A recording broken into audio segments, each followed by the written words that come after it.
Live from Fargo and serving you on TV, online, and on the go. This is Valley News Live 10 at 10. I don't remember my parents having to go sign in and sign out and things like that, so it has changed from when I was a kid. School isn't what it used to be, neither is school security. Good evening, everyone. Thanks for joining us. Student safety is very important for parents, teachers, and school districts, and West Fargo's upgrading its security. Valley News Team's Macy Enger explains the changes and talked with parents about it. With the sound of a bell, school is out. Students at Cheney Middle School may never notice that there's always someone keeping an eye out, even if they're not in the classroom. I think cameras would, be helpful to them. Keep our children safe from people that shouldn't be there, or you just don't know. The West Fargo School District hopes to add 3 huge pieces to its security to help improve the safety of its students. The first part, card reader access, something that teachers and staff members will have so that only they can get through the front doors during school hours. The second part, door position switch monitors, which basically allows the front office to know if a door is open or shut at any time. The third part, surveillance cameras. Most will be put into elementary schools, but some will be put into middle schools like Cheney. I think it's a really good idea. With all of the things that have been going on at the schools and whatnot, I don't see where it can be harmful. More security cameras would be better, just because kids talk and I hear a lot of things going on in school that should not be going on. Once the plan gets final approval, work will start right away. In West Fargo, Macy Enger, Valley News Live. And expect that approval on Monday when the school board meets. The cost of these upgrades will be in the $270,000 range. All of that funding is coming from a Homeland Security grant. The Clearwater County Sheriff's Office has arrested 3 people in connection with a drive-by shooting southwest of Bagley, Minnesota. It happened near Ebro, which is about 8 miles from Bagley, on February 23rd. The 3 people, 2 males and a female, are juveniles. Their names are being withheld. The 3 are being held on charges of committing a drive-by shooting and aiding and abetting a drive-by shooting, both of which are felonies. All 3 made their first court appearances today. They're now in custody. Clearwater County Sheriff Darren Halverson says tips from the public helped piece this case together. No one was injured. We have some new developments now on an accident involving a child on a bike. Police are saying they do not believe this crash was intentional. They say the driver of the car simply just didn't see the child on the bike. And despite the rough-looking picture you can see here, the child was taken to the hospital with non-life-threatening injuries. The crash happened around 4:30 this afternoon along 32nd Avenue and 30th Street South. A woman called our whistleblower hotline upset over the dozens of calls she's been getting from people claiming to be with Medicare. Now, a Fargo resident who didn't want to be identified says that she thinks she's the target of scammers. She says they know her name, address, and personal medical information, but she never gave them that information or allowed them to use it. She gets 8 to 10 calls every month, with 2 just in the last week, and she says she's had enough. Until it hits home with you, and that people you don't know are quoting your own information back to you, it's bothersome. The Better Business Bureau says that Medicare fraud is a huge issue right now. They say report anything suspicious, any suspicious phone calls right away. And if you ever need help uncovering fraud or corruption in your community, just call us, call our whistleblower hotline, and we'll do our very best to get to the bottom of it. Call 701-237-6576. Leave your tip with us, and a member of our investigative team will get on the case right away and go to work exposing the truth.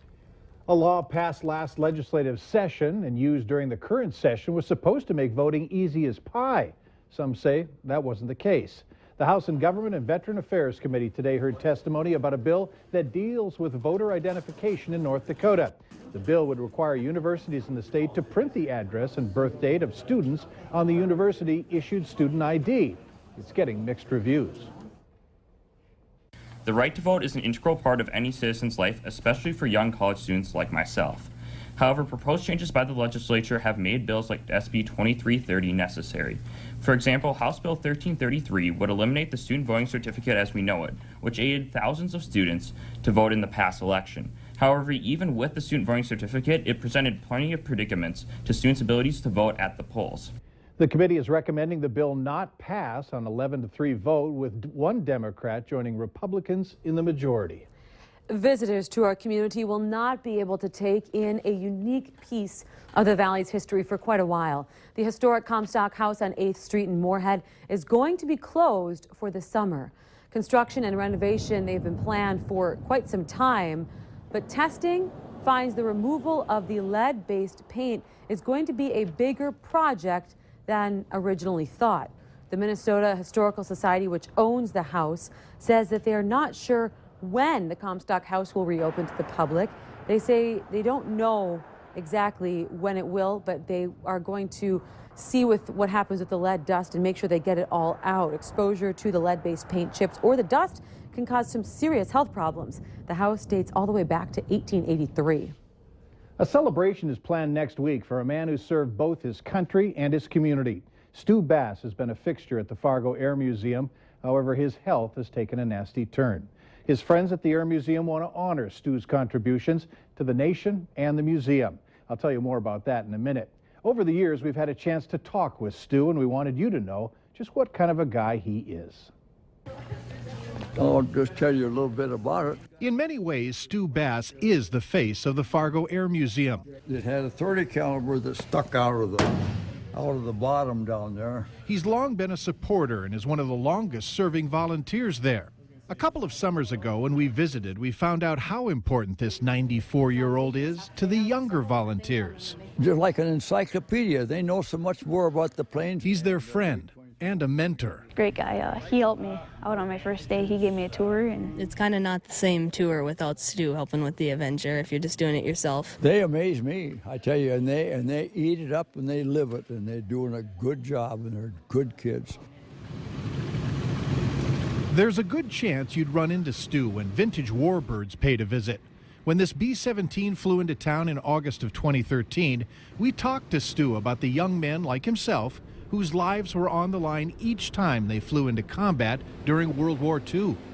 You do your job, and that's what our job was. Some of us were lucky to get through it, some of us weren't, but it was a tough time because it was heavy resistance. Last October, Stu relived a bit of his youth riding in a torpedo bomber, the same kind of plane that he flew off aircraft carriers in the Pacific. Just the ability to fly at it again, just wonderful. And of course, I have a little trouble getting into it. I'm no youngster anymore, so.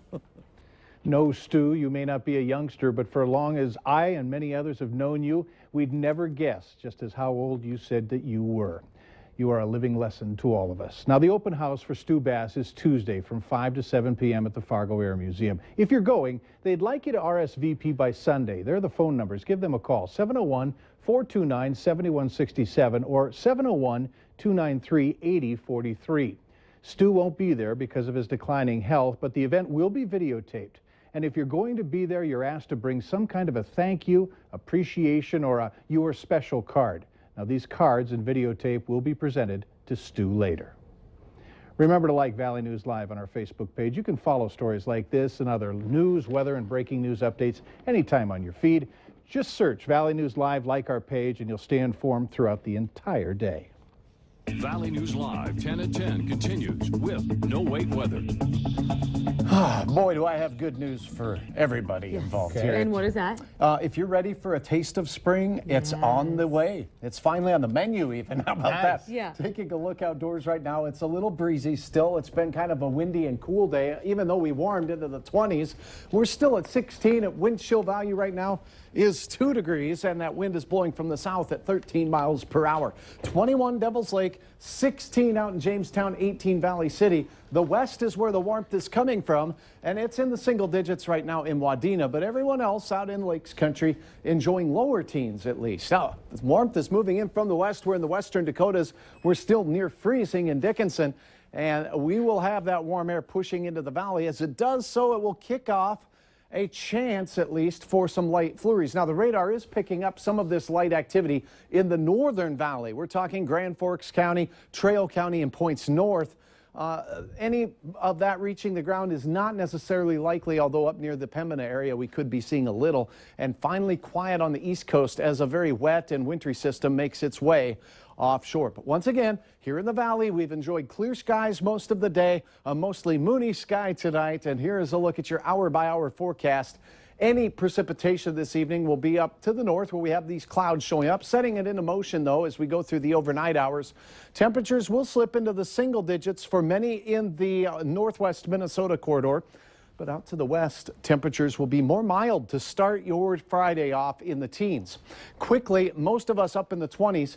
And as warmer air pushes in, it does initiate quite a bit of cloudiness as that warm air nudges into this cold pool of air that's over the valley. So we'll have increasing clouds in our western counties. That includes Stutsman County and points west, while it will be fairly sunny still midday in Lakes Country. Speaking of out to the west, let's go take a peek at the temperatures they'll be enjoying tomorrow afternoon. Friday, we're talking 46 Dickinson, near 50 in Glendive, Montana.